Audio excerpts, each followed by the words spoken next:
आज girls hostel में क्या हो रहा है, होमोसेक्सुअलिटी सबको मालूम है, बॉयज हॉस्टल में क्या हो रहा है, इस्लामबाजी सबको मालूम है, और आजकल गंदे लोगों की सोबत में क्या हस्त मैथुन हैंड प्रैक्टिस मुश्तजनी सबको मालूम है। हुजूर ने 1400 साल पहले कहा था कि जब 10 साल का हो मार के नमाजी बना दे, और जब नमाजी बन जाए बिस्तर अलग कर दे, अपनी माँ के साथ भी ना सोए, बाप के साथ भी ना सोए, अपने हम उम्र भाई के साथ भी ना सोए, बिस्तर अलग कर दे। काश इस हदीस पर हॉस्टल में, बॉयज हॉस्टल में, गर्ल्स हॉस्टल में, अपने घर में अगर अमल हो जाता, ये जो सेहत गई, आदत पूरी हुई, ये जो हंगामा हुआ, ये जो दिन ब दिन खबरें आ रही हैं, कम से कम इस बुराई से बहुत हद तक बचा जा सकता था अगर हुजूर की उस हदीस पे अमल हो गया होता। उनका बिस्तर अलग कर दे तो इस हदीस पर अमल होता। मुमकिन है कि बहुत हद तक इस बुराई पे कंट्रोल पाया जा सकता था। मैंने कहा था 50 हदीस नहीं, सिर्फ इसी एक हदीस पर हर मुसलमान अमल कर ले, पूरी दुनिया में 11 साल का कोई बच्चा नहीं मिलेगा जो बच्चा बेनमाजी मुस्लिम समाज में रहा हो। अगर इस हदीस पर अमल हो हर मुसलमान अपने बेटे को नमाजी बना दे, बच्ची को, तो 11 साल का कोई बच्चा नहीं मिलेगा जो बेनमाजी हो जाए। माँ बाप का असर बच्चों पे पड़ता है, पहली बात पहुंच रही है। माँ बाप के खून का असर बच्चों पे पहुंचता है, माँ बाप के किरदार का असर बच्चों पे पहुंचता है। माँ बाप अगर जुल्म करें दिल्ली पंजाब में, उसका असर बच्चों की जिंदगी में पड़ता है। बाप अगर छुप छुप के गुनाह करें बंबई में, एक नेगेटिव रेज वहां से चलती है, अनसीन रेज, गैर मर्जी शुआएं जो उनके बच्चे की आदतों अतवार को चला के राह कर देती है। अगर बाप तहज्जुद की नमाज बंबई में पढ़े, उनके तकवा की पॉजिटिव किरणें उनके बच्चों को गुनाहों से बचाने के लिए हाला बन के घेर लेती है। यहाँ तक कि आज वैज्ञानिक साइंटिस्ट भी कहते हैं कि अगर कोई माँ बाप अपने बच्चों की खातिर दुआ करता हो, तो ये दुआ पॉजिटिव रेज बनकर उनकी औलाद के वजूद को, एग्जिस्टेंस को चारों तरफ से घेर लेती है। और जो बच्चा एक्सीडेंट करने वाला होता है, माँ बाप की दुआ उस खतरे के बीच में एक रुकावट बन के दीवार बन के खड़ी हो जाती है। यानी माँ बाप का कैरेक्टर, माँ बाप की दुआ, माँ बाप का किरदार, माँ बाप की हलालखोरी और हरामखोरी, माँ बाप की ज़हनियत, माँ बाप की टेंडेंसी, सबका असर बच्चों पे पड़ता है। जैसे फिजिकली बाप का चेहरा औलाद के चेहरे में देखा जा सकता है। लोग कहते हैं अरे ये तो हू बहू बाप की तरह है, ये तो हू बहू अपनी माँ की तरह है, ये तो इसका मैं देख के धोखा खा जाता हूँ, ये हू बहू इनका चेहरा अपने बाप से मिलता जुलता है। फिजिकली असर होता है, नाक का, आंख का, कान का, दांत का, सर का। किसी के आगे का बाल अगर उड़ा हुआ हो तो उनके बाप के आगे का बाल उड़ा था, तो इसका असर उनके बच्चे पे पड़ता है, जो कि ब्लड से ही नुत्फा बनता है, और नुत्फे से आदमी का वजूद तैयार होता है। तो ब्लड जैसा है, चाहे उसमें अखलाकी बुराई हो, चाहे फिजिकली बुराई हो। यानी बाप अगर वो साहब टीबी का मरीज था, बाप अगर कैंसर का मरीज था, बाप अगर मिर्गी का मरीज था, बाप अगर किसी हेरिडिटरी वाली बीमारी का मरीज था, औलाद में विरासतन ये बीमारी मुंतकिल होती है औलाद में। इसलिए सेहतमंद औलाद समाज को देने के लिए हर आदमी पे लाजिम है कि वो सेहतमंद बने, हेल्दी बने, वरना समाज कमजोरों से नहीं, पतलों से समाज कोढ़ी जगह से भर जाएगा। जिस हालत में आज बच्चे जी रहे हैं, गुटखा खाना, बीड़ी पीना, सिगरेट पीना, रात के 3 बजे तक फोन चलाना, और जब सारे कुत्ते सुबह के टाइम में सो जाते हैं, इनका भी मुर्दार बन के दरवाजे ताला पड़ रहे हैं। 10 बजे सोना, रात भर कुत्ते भौंकते हैं, फजर के टाइम में सो जाते हैं, सहरी के टाइम में मुर्ग रात भर चुप रहता है, मगर जैसे ही फरिश्तों की आमद शुरू हुई, रहमत के फरिश्तों को देखकर मुर्ग बांग देने लगता है। बुजुर्गों ने कहा है कुत्ता रात भर इस गली में उस गली में हुल्लड़बाजी करता है, लेकिन जैसे सहरी का टाइम हुआ, कुत्ते इस मिट्टी के ढेर पे, उस राख के ढेर पे, इस नदी के नाले के किनारे उस सड़क पे सो जाते हैं। अब किसी की खसलत परिंदों जैसी हो, जो घोंसले से निकला सहरी के वक्त में चहचहाता हुआ अल्लाह की तस्बीह बयान करता हुआ, अगर चाहे वो चाहे परिंदों की तरह सिफत अपनाए। चूंकि एक हदीस में आया है मुस्लिम शरीफ में कि यदखुलुल जन्नत अक़वामुन, यानी जन्नत में ऐसा रोज दाखिल होगा कि अफ़इदतुहुम मिस्लु अफ़इदतित तैर, यानी उनका दिल परिंदों के दिल की मानिंद होंगे। परिंदों के दिल में, शेर के दिल में बदला लेने की ताकत होती है, सांप के दिल में भी बदला लेने की बात रहती है, बदला लेने। मगर परिंदा बदला लेने वाली सिफत से पाक रहता है कि हम अच्छा कुछ गाली दे दे, उसको कुछ मार दे। परिंदा भोला भाला सीधा सादा होता है, न इंतकाम लेता है न सांप अपनी तरफ से किसी को कष्ट पहुंचाता है। हुजूर ने क्या फरमाया, जन्नती की पहचान है जिनका दिल परिंदों के मानिंद हो, यानी जो ना ज़बान से कष्ट पहुंचाए, न अपने पैर से किसी को कष्ट पहुंचाए, न अपने हाथ से किसी को कष्ट पहुंचाए, न अपने पांव से किसी को कष्ट पहुंचाए। एक गाली दी तो मैं 10 गाली देता हूं। एक बार कोई मुझे कुर्सी नहीं दिया, हम बदला लेने के लिए 50 बार उसको जलील करते हैं। एक बार किसी ने मुझको सलाम नहीं किया, हम 50 बार उसके सलाम का जवाब न देके अपने सीने की अदावत की आग को बुझाने की कोशिश करते हैं। ये इंसान है जिसमें नफरत है, अदावत है, कुदूरत है, कीना है, हसद है, जलन है। कोई काफिर है 1 करोड़ महाना कमाता है, कोई मतलब नहीं। अगर हमारा पड़ोसी मेरा रिश्तेदार है, मुसलमान है, सुन्नी भाई है, उनके अच्छे खाने पीने को देखकर सीना जलता रहता है। जिस दिन घर में कोई मैयत हो मैं ताली बजाता हूँ, जिस दिन घर में कोई खुशी का मौका आए मेरा चेहरा नफरत से और तकलीफ से लटक जाता है। वो इंसान है क्या जिसको अपने पड़ोसी का अच्छा खाना पीना पसंद न हो, अपने पड़ोसी के बेटे की नौकरी पसंद न हो, उनका दिल नफरतों अदावतों की गिलाज़त से भरा हुआ है। इसी तरह दुनिया में तमाशा हो रहा है। साहब कोई क्या कर रहा नहीं कर रहा, काफिर मतलब नहीं, अपना भाई, जबकि 4 हक था उसका। हुजूर ने क्या फरमाया है, अगर इंसान है कोई, इंसान अशरफुल मखलूकात है, इंसान अल्लाह का कुंबा है, अल खल्क़ु कुल्लुहुम अयानुल्लाह, हुजूर की हदीस में आया है, मखलूक अल्लाह का कुंबा है। तुम में सबसे अच्छा वो है जो अल्लाह के कुंबे के साथ अच्छा सलूक करने वाला हो, यानी चूंटी के साथ अच्छा सलूक, जानवर के साथ अच्छा सलूक। यहाँ तक कि बुखारी की हदीस में आया है कि एक कुत्ता को एक औरत ने अपना दुपट्टा फाड़ कर अपने जूते निकाल के उसको पानी पिलाया, तो हुजूर ने क्या फरमाया, बुखारी शरीफ की हदीस में आया है, वह या फिल जन्नत, वो जन्नत में है। वो एक शख्स एक औरत के बारे में उसी बुखारी शरीफ में आया है कि बिल्ली को बांध के रखी, उसको छोड़ी नहीं कि वो किसी कीड़ा को खा के बिल्ली जान बचाती, यहाँ तक कि मातत वो बिल्ली मर गई। हुजूर ने क्या फरमाया, वो जहन्नमी है। सरकार ने क्या कहा, वो औरत जहन्नमी है जिसने बिल्ली को बांध के रखकर उसको मार दिया। अब वो औरत जन्नती है जिसने अपने दुपट्टे का डोल बना करके पानी निकाल करके कुएं को कुत्ते को पानी पिलाया। वो कुत्ता जो प्यास की वजह से जबान लटका करके कुएं के इर्द गिर्द कीचड़ को चाट रहा था, वो युतीफ बेबी जो कुआं के पास चक्कर लगा रहा था, और उनकी जबान अतस की वजह से, जबान अद लगा लिसान हो मिनल अतस, उसकी जबान प्यास की वजह से लटकी हुई थी।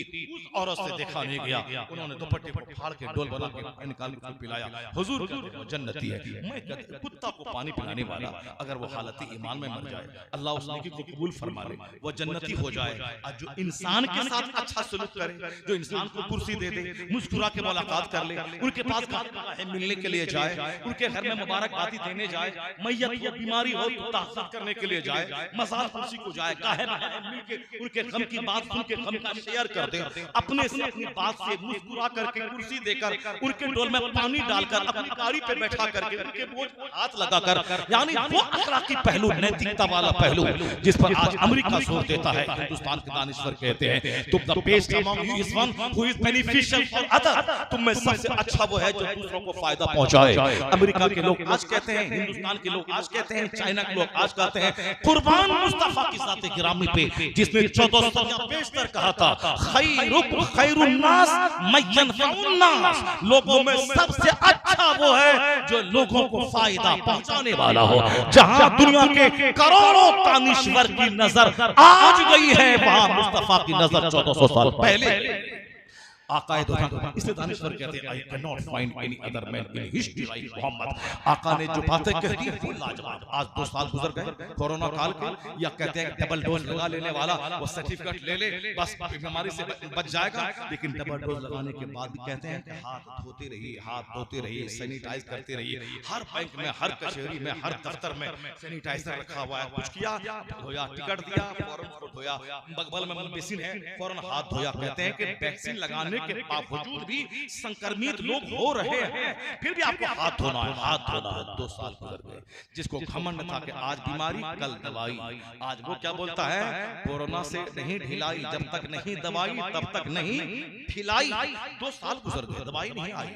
बुखार की दवाई है, लूज मोशन की दवाई है, फुंसी की दवाई है, टीबी की दवाई है, उसी तरह कोरोना की दवाई आनी चाहिए। कोरोना हुआ, दवाई खा लिया, नहीं आई है दवाई, वैक्सीन टीका कब क्या है, बहाना है कि फर्जीवाड़ा है, वो जान वरना 2 वैक्सीन लगाने के बाद भी तो लोग संक्रमित हो रहे हैं। खैर चलिए, वैक्सीन लगाना चाहिए, तदबीर करनी चाहिए, एहतियातन बीमारी से बचने के लिए इक़दाम करना चाहिए, वो सही बात है। अगर कोई नहीं करेगा मर जाएगा, गुनहगार भी नहीं होगा, क्योंकि इलाज कराना फर्ज नहीं है, मगर इलाज करना सुन्नत है, तदबीर करना चाहिए, वो कर रहा है, ठीक है। मगर मैं ये कहना चाहता हूँ 2 साल गुजर गए, दवाई नहीं आई, और 2 वैक्सीन लगाने के बाद, डबल डोज के बाद भी हाथ धुलाई का फरमान जारी हो रहा है। कोरोना खत्म नहीं हुआ, हाथ धोते रहे। क्या है, समझा कुछ आपने? वो मुसलमानों के बच्चे जो गांधी को पढ़ते हैं, नेहरू को पढ़ते हैं, आइंस्टाइन को पढ़ते हैं, कन्फ्यूशियस को पढ़ते हैं, बहुत सारे मेडिकल एक्सपर्ट को पढ़ते हैं, वो नबी को नहीं पढ़ते। आज 2 साल से अमेरिका से लेकर चाइना तक, चाइना से लेकर हिंदुस्तान तक सारे वैज्ञानिक की जबान से बोलवाया जा रहा है कि 3 चीजों को इस बीमारी से बचने की तदबीर अपनाइए। लगातार हाथ धोते रहिए, मास्क पहन के रखिए, और सोशल डिस्टेंसिंग, सामाजिक दूरी बना के रखिए, यानी कम से कम 2 गज की दूरी बना के रखिए। डबल डोज देने के बाद भी हाथ धोना पहला ऐलान है, इसका फरमान है, इसका हाथ धोते रहिए। कल मैं एयरपोर्ट पे वजू करते हुए हाथ धोता था, ये कहता था don't waste water, water is life, पानी बर्बाद मत कीजिए, जल ही जीवन है। मैं पांव धोता था, जिस अल्लाह ने पानी दिया है उसी रब को सजदा करना है, उसके सजदा करने के लिए वजू करना है, चाहे 7 समंदर वजू में खत्म हो जाए, जिस अल्लाह ने पानी दिया है उस रब की इबादत करने के लिए वजू कर रहा हूं। मगर इनको बुरा लगता था कि पानी वेस्ट कर रहे हैं, पांव धो रहे हैं, आप साफ हाथ धो रहे हैं, ये क्या कर रहे हैं, पानी बर्बाद कर रहे हैं। इस कदर नफरतों में जीता था कि पानी से वजू करने वालों की नाक कम कर देता था। लेकिन एक छोटे से कीड़े ने दुनिया की नींद हराम कर दी। दुनिया के लॉकडाउन बनाकर, घर को कैदी बना करके, एयरपोर्ट में जहां फ्लाइट मिनट पे उड़ती थी, परवाजें निकलती थी, वहां कुत्ते भौंकने लगे, रेलवे स्टेशन पे कुत्तों का जमावड़ा हो गया, फैक्ट्री में ताले लग गए, घर में कैदी आदमी बन गया, घर से बाहर निकलेगा तो शूट कर दिया जाएगा। जिसने हाथ धोने से नफरतें की थी, आज वो हाथ धोने की वकालत लगातार 2 साल से कर रहे हैं। मैं कहता हूं कोरोना जैसे खतरनाक मर्ज से लड़ने के लिए जिस बात की वकालत की जा रही है, कभी तन्हाई में बैठ के गौर किया कि नमाज़ पंजगाना मुस्तफा ने मुसलमान पे फर्ज किया है, नमाज पढ़ने के लिए वजू करना फर्ज किया है। वजू में सबसे पहले हाथ धुलाई होती है, फिर मुंह धुलाई होती है, फिर नाक धुलाई होती है, क्योंकि बीमारी अंदर घुसने का यही रास्ता है, नाखून के रास्ते से, मुंह के रास्ते से, नाक के रास्ते से। फर्ज शुरू होता है चेहरा से, लेकिन उससे पहले 3 चीजों को धोना है, ताकि वजू फजर के बाद जोहर तक कोई संक्रमण दांत में, नाक में, अंगूठे में हो तो जोहर का वजू संक्रमण को दूर कर दे। असर में, जोहर में जो वजू करे, असर के बीच का जो कीड़ा हो वो असर का वजू उसको साफ कर दे। असर में जो वजू करे, मगरिब के बीच में कीड़ा अंदर घुसा, मगरिब का वजू उसको धो डाले। मगरिब से इशा के बीच में जो कीड़ा अंदर गया, उस जरासीम को इशा का वजू साफ कर दे। सो के उठे सबसे पहले वजू करे, हाथ धोए। हुजूर ने कहा जब तुम में से कोई बिस्तर से उठे तो सबसे पहला काम है कि वो हाथ धोए, और वजू करके सोए। पहले उठे तो हाथ धोए, वजू के लिए हाथ धोए, वजू हाथ धोए। सरकार ने हाथ धोने की वकालत की थी, ताकि ये वजू हमारे गुनाहों को भी मिटाएगा, ये वजू नमाज के काबिल बनाएगा और तमाम संक्रमण को दूर करता रहेगा। तो जिसने हुजूर की हदीस की मुखालफत की थी, आज 2 साल से करोड़ों वैज्ञानिकों की ज़बानी हाथ धुलाई की बात करवा के बताया जा रहा है कि जिसकी तुमने मुखालफत की थी, जहां इस कोरोना से बचने के लिए आज लाखों वैज्ञानिक की नजर गई है, वहां हाथ धुलाई पे मुस्तफा की नजर 1400 साल पहले चली गई है। सारे रहनुमा एक तरफ, मौलवी में कायनात की हिकमत एक तरफ। इस कोरोना काल में मुसलमानों को पाबंदी से नमाज पढ़ना चाहिए था। मुसलमानों को अब तो वजू की अहमियत समझ लेना चाहिए था। मेरे घर के बाजू में एक सिंह का घर है, वो अब सुना था कि पहले लॉकडाउन में जब हाथ धोलाई, हाथ पहले हमले में नवंबर में जब चर्चा चला था कि कोरोना बीमारी है और धीरे धीरे फैल रही है, उस हाथ धोना चाहिए, हाथ धोना चाहिए। वो कहा था अरे ये हाथ धोने की बात आज लोग कह रहे हैं, ये मुसलमान तो रोजाना बहुत दिनों से हाथ धोता चला जा रहा है, ये पानी में वजू करता है, वजू में हाथ धोता है। आज भी अगर कोई वजू न करे, आज भी अगर कोई नमाज न पढ़े, उससे बड़ा कम नसीब, उससे बड़ा कम नसीब कौन होगा जो इस जमाने में अपनी आंखों से चांद से भी ज्यादा रोशन हुजूर की सुन्नतों की अहमियत और फजीलत देख लिया है। बात चली थी हम जिस तरह से जीते हैं बच्चों पे असर पड़ता है, चाहे अमेरिका में रहे, पॉजिटिव रेज नेगेटिव रेज निकलती है। इसलिए समाज को घोंडों से बचाने के लिए हमें अभी सेहतमंद बनना होगा किरदार के एतबार से। कमजोर औलाद जो बिल्कुल निकम्मी औलाद, उसको समाज में बचाने के लिए हमें हेल्दी बननी होगी, सेहतमंद बनना होगा। कमजोर बाप कमजोर औलाद जन्म देता है, सेहतमंद बाप सेहतमंद औलाद जन्म देता है। हाँ, 100 में तो 4 बच्चे कमजोर के अपाहिज पैदा हो जाए वो कोई बात नहीं है। अगर 100 में कोई कमजोर का कोई 1-2 बच्चा अगर मजबूत हो जाए वो कोई बात नहीं है। असल 75% मेजॉरिटी वही कमजोर की औलाद, कमजोर जो हमेशा नजला जुकाम का मरीज है, उनकी औलाद भी नजला जुकाम की मरीज ही पैदा होती है। जो ऐसे टेढ़ा चलने का आदी है बाप, उसका बेटा भी उसी तरह से चलता है। लोग कहते हैं इनको देखो ठीक बाप की तरह चल रहा है, इसका मतलब ये निकला कि औलाद पैदा करना कमाल नहीं है, एक अच्छी औलाद दुनिया में छोड़ जाना कमाल है, एक सेहतमंद समाज का निर्माण कमाल है। बच्चे को जूस संतरा खेलने का सामान हवाई जहाज कार ला के देना कमाल नहीं है, एक हेल्दी सेहतमंद औलाद समाज को छोड़ के जाना कमाल है। एक डॉक्टर पूरे समाज की आंखों का तारा होता है, क्योंकि सबको अपनी बीमारी के इलाज कराने के लिए अच्छा तजर्बाकार डॉक्टर चाहिए। डॉक्टर फला का बेटा है, पूरी आबादी को नाज होता है। हमारे इलाके का डॉक्टर एम्स में सर्जरी डिपार्टमेंट में आला नंबर पे है, इलाके को नाज होता है। अभी एक लड़का बिहार का शुभम कुमार पूरे हिंदुस्तान के आईएएस में टॉप किया है। वो हमारे घर के बाजू में एक देहात का रहने वाला जिसका बाप बैंक में काम करता हो, उसका बेटा आज आईएएस में टॉप किया है। पूरे हिंदुस्तान का सिंगल क्रीम कंपटीशन यूपीएससी का, उसमें किसी प्रधान सीएम का बेटा टॉप किया नहीं किया। 500 से ज्यादा पार्लियामेंट के मेंबर हैं, किसी मेंबर का बच्चा टॉप किया नहीं किया। उत्तर प्रदेश जैसे, बिहार जैसे 27 स्टेट्स में इतने सीएम हैं, किसी का बच्चा आईएएस में टॉप किया नहीं किया। इतने डीएम हैं हिंदुस्तान में 500 से ज्यादा, मगर किसी के बेटा डीएम बना नहीं बना। एक बिहार के देहात का एक किरानी का बच्चा, बैंक में काम करने वाले का बच्चा डीएम बन गया। क्यों बन गया? डीएम बनने का जो क्राइटेरिया होता है उसको फुलफिलमेंट किया। 18 घंटे पढ़ना, 15 घंटे पढ़ना।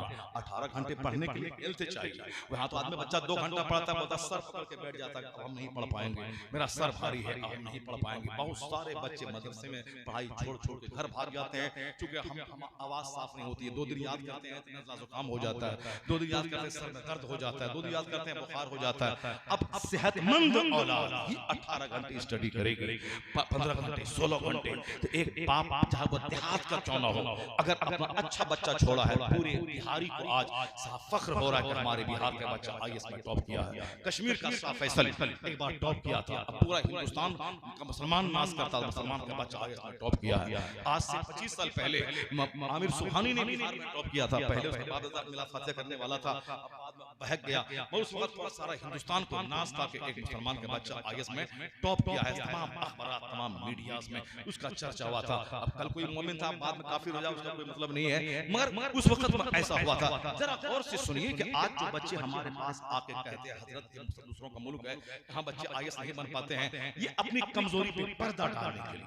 बाप ने जमीन बेच के पैसा दिया, वो लखनऊ में सिर्फ सिनेमा देखता रहा, फिल्म देखता रहा, दोस्त बाजी यारी बाजी करता रहा। जब फेल हो गया, नहीं पास कर पाया, तो अब वो क्या करेगा? ऑटो खरीद के चलाएगा, मोबाइल ठीक करेगा, कोई दुकान करेगा, अब करेगा। अब पढ़ाई क्या करेगा? अब बोलेगा नहीं गैर मुस्लिमों का मुल्क है, इसमें यहाँ पे नौकरी नहीं मिलती। मैं कहता हूँ बदतमीज। अभी मोदी जी की गवर्नमेंट है, साहब आदित्य जोगीनाथ जी के सीएम है, गृह मंत्री अमित शाह जी है। हिंदुस्तान में आमतौर पर लोग कहते हैं कि जनसंघ के हाथ में गवर्नमेंट चली गई है। मैं साफ खुल्ला बात कहता हूँ, मैं हिंदुस्तानी हूँ, मगर मैं कहना चाहता हूँ कि इस वक्त में भी 25 से 30 बच्चे मुसलमानों के यूपीएससी में कंपीट करके वो सब डीएम बनने के काबिल हो गए। जब इस वक्त में 30 बच्चे हमारे डीएम बन सकते हैं इस वक्त में, तो फिर ये कहना कि यहाँ नौकरी नहीं मिलती है सरासर झूठ का बलंदा है। हाँ, अलबत्ता जिसके हाथ में पावर है वो अपना पावर का यूज करके साइड करने की कोशिश करता है, लेकिन जब मुकाबला सख्त हो गया है, पहले कमजोर पहलवान मुकाबले में था, चलो एक छोटा सा झटका उसका पछाड़ देगा, लेकिन एक सामने दबंग पहलवान हो उसके लिए प्रैक्टिस भी करनी पड़ेगी और ताकत भी पैदा करनी पड़ेगी ताकि उस पहलवान को पछाड़ दे। मुकाबला सख्त नहीं था तो थोड़ी सी मेहनत कम आती थी, जब मुकाबला सख्त हो गया है 18-18, 20-20 घंटे मुताला पढ़ाना पड़ेगा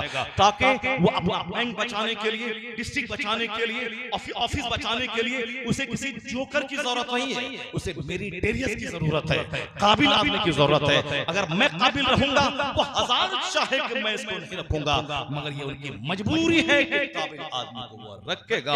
इसलिए यहाँ ये नहीं बोलना है अपनी कमजोरी पर पर्दा डालने के लिए नौकरी नहीं मिलती है, ये बोलना है कि मेरी मेहनत में कमी रह गई जिसकी वजह से ऐसा नहीं हो पाया, और मेहनत को बढ़ा दें। जब मुकाबला सख्त हो तो मेहनत बढ़ा दें जरूर, चूंकि जरूरत की कद्र की जाती है। जब आप मुल्क की जरूरत बन जाएंगे तो वो आपको बुला के लेगा, जरूर लेगा, इसलिए लेगा कि उसे डिस्ट्रिक्ट और मुल्क बर्बाद नहीं करना है, उसको बैंक में जानवरों को नहीं बहाल करना है। बैंक चलाने के लिए मेरिटेरियस चाहिए, और कोई नहीं मिले तुम मिलोगे तो तुम्हें रखना उनकी मजबूरी हो जाएगी।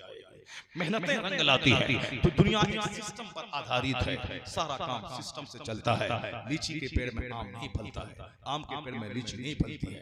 एक बेनमाजी, बदअखलाक, बदतमीज औलाद बाप की कोख से कुतुब अवतार नहीं पैदा होता है। हम आम के पेड़ में ताबीज डालते हैं, लीची नहीं फलेगी। हम अपने आप को सेहत के एतबार से कमजोर और अखलाक के एतबार से कमजोर बना लें और ये सोचें कि मेरा बेटा मेरा पांव धो के पिए, मेरा बेटा नेक बन जाए, मुत्तकी बन जाए, नमाजी बन जाए, देखें तो समाज का कलेजा ठंडा हो जाए, समाज सुधारक बन जाए, समाज को फायदा पहुंचाने वाला बन जाए। नहीं होगा। एक तंग मजाज का बाप का बेटा तंग मजाज पैदा होता है। जैसा खेत वैसी फसल, जैसा बीज वैसी फसल। आम के लिए मुनासिब जमीन है बंगाल और तेलंगाना, धान के लिए मुनासिब है बंगाल और उड़ीसा, सेब के लिए मुनासिब है शिमला और कश्मीर, अखरोट के लिए मुनासिब है अनंतनाग, कपास के लिए मुनासिब जमीन है राजस्थान और गुजरात और महाराष्ट्र की। जो खेती वहां होती है उत्तर प्रदेश में नहीं, जो खेती यहाँ होती है वो बिहार में नहीं, जो खेती पंजाब में होती है उड़ीसा में नहीं। इसका मतलब ये निकला कि जमीन अपना असर डालती है, इलाका अपना असर डालता है। कश्मीर के लोगों को देख ले, 12 मेरी तकरीरें कश्मीर में हुई लॉकडाउन से पहले, वहां के लोगों को देखकर अक्सर लोगों का चेहरा इसी तरह, जो आपके सामने शेख बैठे हैं वो चाहे आले रसूल रहे कि न रहे, इसी तरह सा चेहरा मिलता जुलता, यानी कद भी हो मुनासिब, चेहरा भी हो, नाक भी हो, आंख भी बड़ी हो। देखें आप उसी तरह, वो तो मुसलमानों का स्टेट है, 90% कलमा पढ़ने वाले अहले सुन्नत व जमात के लोग थे, मगर धीरे धीरे वहां दूसरों ने मेहनतें कर दी, हमने मेहनत नहीं की, उनके लोग उनके फॉलोवर हो गए। ऐसा नहीं होता कि हम बंद कमरे में बैठ करके बोले कि सारा सब सुन्नी हो जाए, एक जादू की छड़ी चला दें, नहीं होती। मेहनत करना पड़ता है, लोगों के दिल बदलने के लिए उसके पास मेहनत करनी पड़ती है। आका अलैहिस्सलाम से बात ताकत वाला कौन था?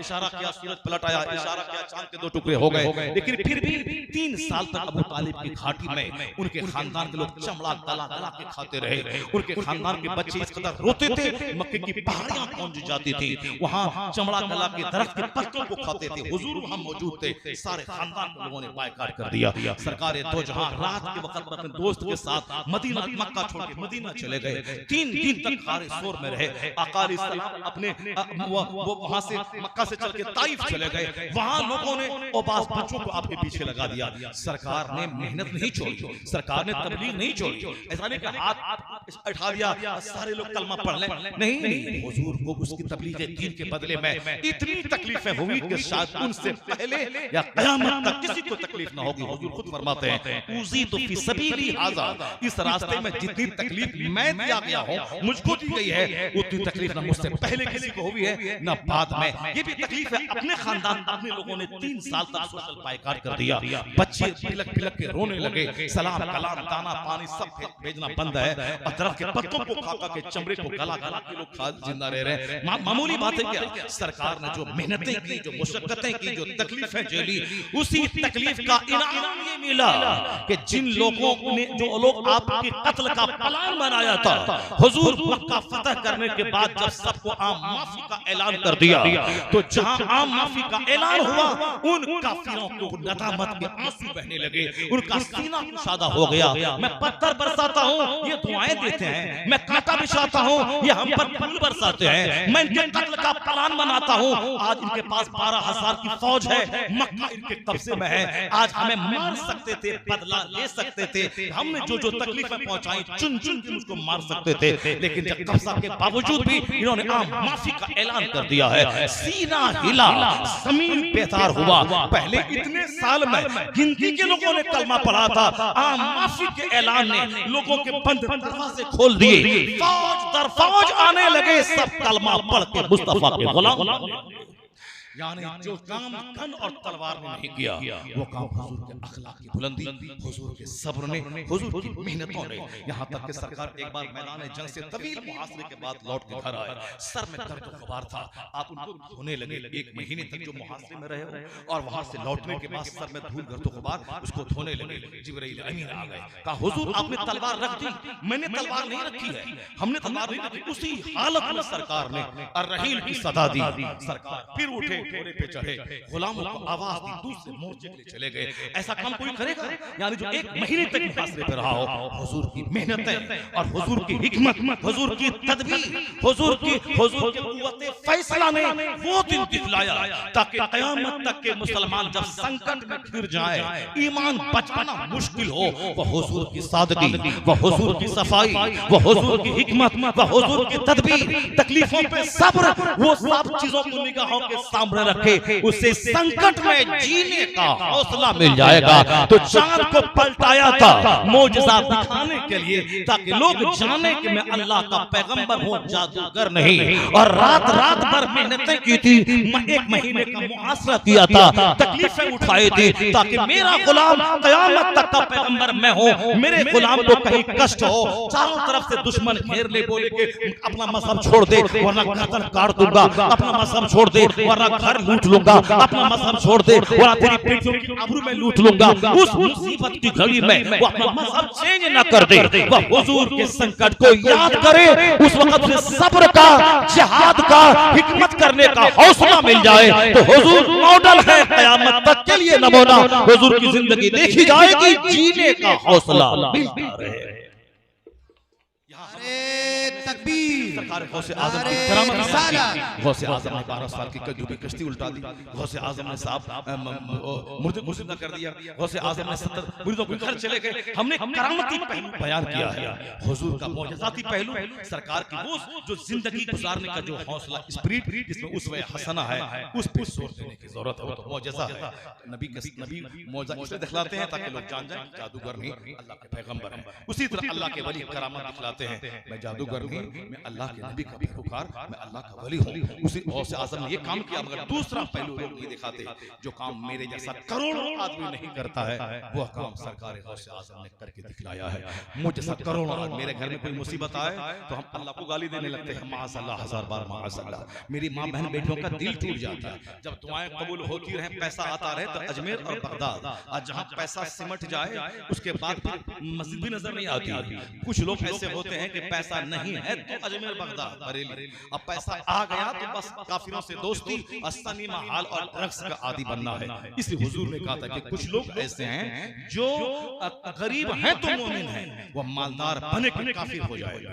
अब कुछ लोग ऐसे हैं कि मालदार हैं तो मोमिन हैं, वो गरीब बने तो काफिर हो जाएगा। अब किसके हक में मालदारी बेहतर है अल्लाह को मालूम है, अब किसके हक में गरीबी बेहतर है वो अल्लाह को मालूम है। इसलिए जिद मचा के मालदारी नहीं मांगनी चाहिए, वरना वही हाल होगा कि उनका गरीब रहना बेहतर था, मगर वह मालदारी जिद मचा के मांग ली, मालदारी में काफी हो गया, मालदारी में बदअमल हो गया। जैसे हुजूर ने जनाब सालेबा से कहा था कि तुम्हारे लिए गरीबी बेहतर है। मस्जिद का कबूतर कहलाने वाला एक ही कपड़ा पहन के आता, नमाज पढ़ता, जल्दी से लौट के जाता, बीवी को देता, बीवी नमाज पढ़ती।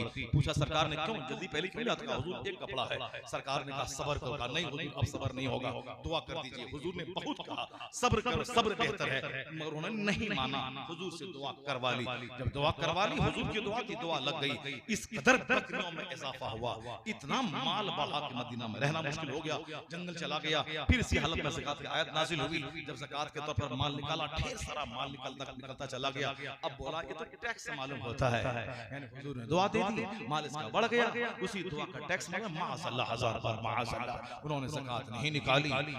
फिर बाद में जब ख्याल हुआ कि मैंने क्या जुल्म किया, सिद्दीक़ अकबर के ज़माने में आए, उन्होंने ज़कात नहीं कबूल किया। उमर फारूक के ज़माने में आए, उन्होंने ज़कात नहीं कबूल की। उस्मान गनी के दौर में उसी हालत में सर पे मिट्टी डाल कर वो मर गया। यानी हुजूर ने कहा था कि तेरे हक में गरीबी बेहतर है, इसलिए ज्यादा जिद मचा के दौलत नहीं मांगते। नहीं मौला साहब, तकरीर का असर होता है जब मैं मालदार रहूंगा, कार पे चढ़ के जाऊंगा, मकान बना लूंगा, तब तकरीर का असर होगा। मेरी माँ बहन गरीब है, बाहर पेशाब पखाना करने जाती है, तो लोग कहते हैं माँ गरीब है, ये तकरीर झाड़ रहा है। एक मौलवी साहब मुझको बोला बिहार का, पहले मैं गरीब था, मेरे घर की औरतें बाहर जाती थी, पूरा गाँव मुझको सलाम करता था, लेकिन जब से मैंने 7 कमरे का मकान बना लिया और पैसा आ गया मेरे पास, कार खरीद लिया, अब सलाम का जवाब तो कोई नहीं देता है। चूंकि जाहिर सी बात है, जब वो पब्लिक जान लेगी ये हमारी ही तरह ये दौलत कमा रहा है, हमारी ही तरह ये मालदार बनना चाहता है, हमारी ही तरह इसके जीने का अंदाज है, फिर हम क्यों हाथ चूमे? हाथ तो उसका चूमा जाता है जिनका तकवा हमसे बढ़ा रहता है, जिनका तकवा बढ़ा रहता है, जो दुनिया को छोड़ता है। जो मेरी ही तरफ दुनियादार हो गया, क्या उसका हाथ चूमेगा? इसलिए माल बढ़ाने की हवस और जिद नहीं मचाना, अल्लाह की तकदीर पे राजी रहना है।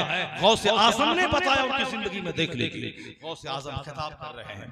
खिताब करते हुए एक शख्स आया, कहा हुजूर आपके बेटे का इंतकाल हो गया है।